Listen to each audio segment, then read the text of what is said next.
The first chapter, in a business sense, is perhaps surprising, the truth, but it's arguably the most important thing. I realised when I joined the board of Tesco, we were struggling, as you've seen, against not just the strong brands of Marks and Sainsbury, but also these new entrants, these with a new and different economic structure from Germany, Lidl and Aldi.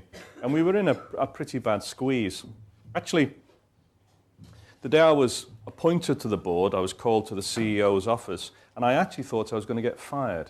There was that much pressure on the business, but I was promoted instead. I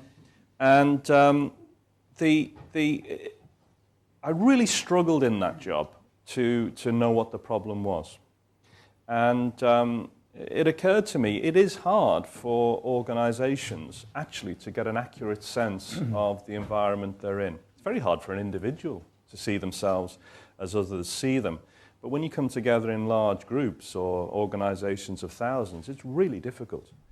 And you need all the techniques you can possibly muster in terms of research. But also you need a culture of openness and honesty in the organization.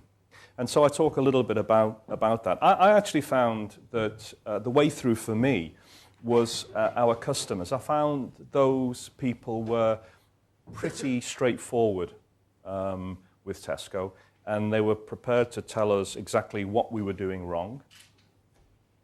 And they actually, if you listen, they're prepared to remind you what you did well, which matters for organizations when they lose their way.